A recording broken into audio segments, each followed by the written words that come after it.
കഴിഞ്ഞ 5 വർഷം ഇടുക്കിക്ക് നഷ്ടപ്പെട്ടു പോയ വികസന പ്രവർത്തനങ്ങൾ തിരികെ എത്തുമെന്ന് LDF സ്ഥാനാർത്ഥി ജോയ്സ് ജോർജ്.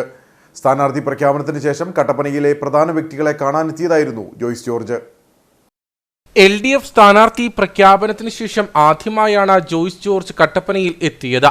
മണ്ഡലത്തിലുടനീളം വ്യക്തിബന്ധങ്ങൾ നിലനിർത്തുന്ന ജോയ്സ് ജോർജ് ബന്ധങ്ങൾ ഊട്ടിയുറപ്പിക്കുന്ന തിരക്കിലാണ്. 2 തവണ LDF സ്വതന്ത്രനായി മത്സരിച്ച ജോയ്സ് ഇത്തവണ പാർട്ടി ചിഹ്നത്തിലാണ് മത്സരിക്കുന്നത്. തികഞ്ഞ ആത്മവിശ്വാസത്തോടെയാണ് ജോയ്സ് തെരഞ്ഞെടുപ്പ് ഗോതയിൽ ഇറങ്ങുന്നത്. കഴിഞ്ഞ 5 വർഷം ഇടുക്കിക്ക് നഷ്ടപ്പെട്ടതെല്ലാം ഇത്തവണ തിരികെ എത്തിക്കുമെന്ന് ജോയ്സ് ജോർജ് പറഞ്ഞു.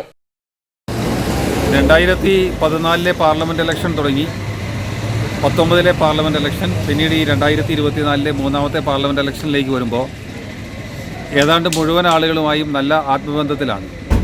അതുകൊണ്ട് തന്നെ തിരഞ്ഞെടുപ്പ് പ്രചരണം എന്ന തരത്തിലുള്ള ഒരു ഔദ്യോഗികമായ അല്ലെങ്കിൽ അങ്ങനെ ഒരു ഔപചാരികമായ പ്രചരണമല്ല, മറിച്ച് എല്ലാ ആളുകളുടെയും സൗഹൃദങ്ങൾ ഉറപ്പിക്കുന്നു, ആളുകളെ കൂട്ടുന്നു, ആളുകളുമായി സംസാരിക്കുന്നു. എല്ലായിടത്തുനിന്നും നല്ല പ്രതികരണമാണ് കിട്ടുന്നത്. കാരണം ഈ കഴിഞ്ഞ 5 വർഷക്കാലം ഇടുക്കിക്ക് നഷ്ടപ്പെട്ടു പോയ ഇടുക്കി പാർലമെൻറ്റ് മണ്ഡലവുമായി ബന്ധപ്പെട്ട് ഉണ്ടാകേണ്ടിയിരുന്ന ഒട്ടനവധി പ്രവർത്തനങ്ങളുണ്ട്, നിലപാടുകളുണ്ട്. അതൊക്കെ തിരികെ എത്തണം എന്നാണ് ഇടുക്കിയിലെ ജനതയാകെ ആഗ്രഹിക്കുന്നത്. അതുകൊണ്ട് തന്നെ ഈ തെരഞ്ഞെടുപ്പിൽ നമ്മളെ സംബന്ധിച്ചിടത്തോളം വലിയ ശുഭാപ്തി വിശ്വാസമാണുള്ളത്. ഈ തെരഞ്ഞെടുപ്പ് ജയിക്കുക തന്നെ ചെയ്യും.